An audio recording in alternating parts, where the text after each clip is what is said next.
Just recently, in fact, Warner Brothers tweeted this: Superman always stands up for what's right. Did you know he was a refugee? Refugees contribute to the fabric of our society.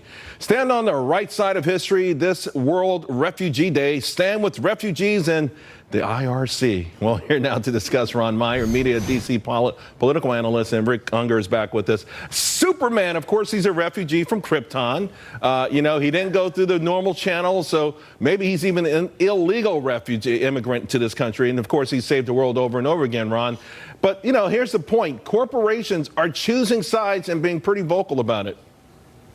Well, Charles, first of all, I have to thank you for inviting me on to talk about this really serious topic. I was really wondering where Superman stood on this issue, and without Warner Brothers telling me, I wouldn't really know how to vote or how to inform my opinion. So, I don't really think it's a successful business approach for them, because you're going to alienate people, especially in the heartland of America. And the problem is Hollywood's tried this strategy of having these liberal movies or trying to push this agenda, and it makes their movies bomb at the box office. But then when you have conservative movies like American Sniper and some of these others, they are a hit at the box office. And so if you try to alienate the people who voted, the type of people who voted for President Trump, the sort of the forgotten men and women of the country, it doesn't bode well for your sales. And so it's a dumb strategy, but also, by the way, doesn't really make sense as far as if you line up with President Trump's approach. This week, he showed he is compassionate, right? He did the right thing, made sure families could stick together. And by the way, Superman, you could say he's an asylum seeker, and President Trump said as long as you come in and ask the legal way, you're going to be helped. And so I think it's people not listening to the president, not listening to the administration, and just trying to make politics out of something that really shouldn't be political. Superman should be a unifying figure, and so should other heroes. But it's not just Superman, though, let's face it, right? It is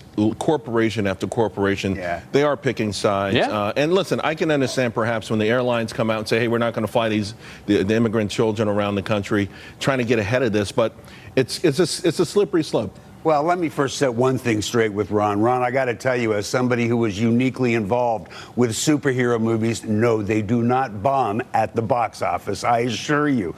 As to this, look, well, keep in mind. Have, well, especially yeah, for DC but none Comics. of mine, No, okay? I'll settle this. It was only Howard the Duck. That's about it. That was right. it. Go ahead. And that wasn't particularly political. Look, corporations have been involved in politics. It's as old as I am, and that's pretty damn old, right? But they've always done it behind the scenes. They make contributions. They're the ultimate in special interest. So politics isn't new to them. Being public about it is. But you know what? Far be it from me to cut DC Comics a break. They're the other guys. But on World Refugee Day, I don't think it's so bad that Superman had something to say about it. What about, for instance, Microsoft? They have a lot of engineers there at the GitHub operation who said, listen, we don't want to do work for the government. We don't want to do work if it's being used with the ICE. If ICE, they tried to quell that, but now they're threatening to walk away. You have revolts inside these corporations, and they're forcing these CEOs to take a stand. A lot of them obviously want to take a stand. In fact, an article in Forbes, your magazine, suggested this is what you should do. They suggested that corporate activism in this day and age is the right thing to do. Well, I have to tell you, corporate activism is right.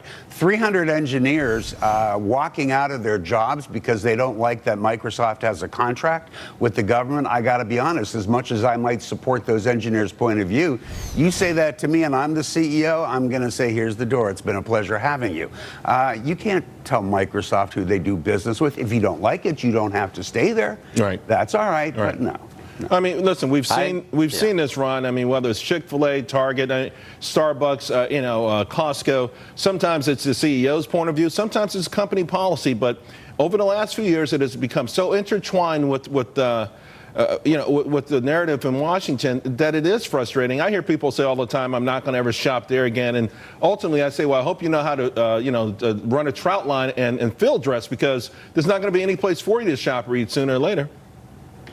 Yeah, well, I think it's all right for companies to express their views, but they have to be willing to live with the consequences. That's fair. And I think it's not real. It's just, Patagonia, I love wearing Patagonia. I'm still going to wear Patagonia. Their politics really upsets me. And you know what? When I walk into the store to get something, it does sort of weigh on my mind. And that's what they have to measure. Are you going to alienate a lot of the country who otherwise would really buy your products and bring in revenue? What America's about is what should unite us is capitalism, is trade, is you have something that I want and I'm going to give you money for it. And the problem is I think a lot of the folks on the left who see the other side as evil are starting to ruin that. I think a lot of most conservatives, and not everybody, but a lot of conservatives understand that you can disagree without being disagreeable, and the other side's not evil. Especially in Hollywood, they seem to think if you disagree with their opinion, there must be something wrong with you. Right. And that's a big reason why the Forgotten Men and I'm Women from stood Hollywood, up and raised up. none of you are evil. Well, thank you, Rich. I appreciate that. In the meantime, guys.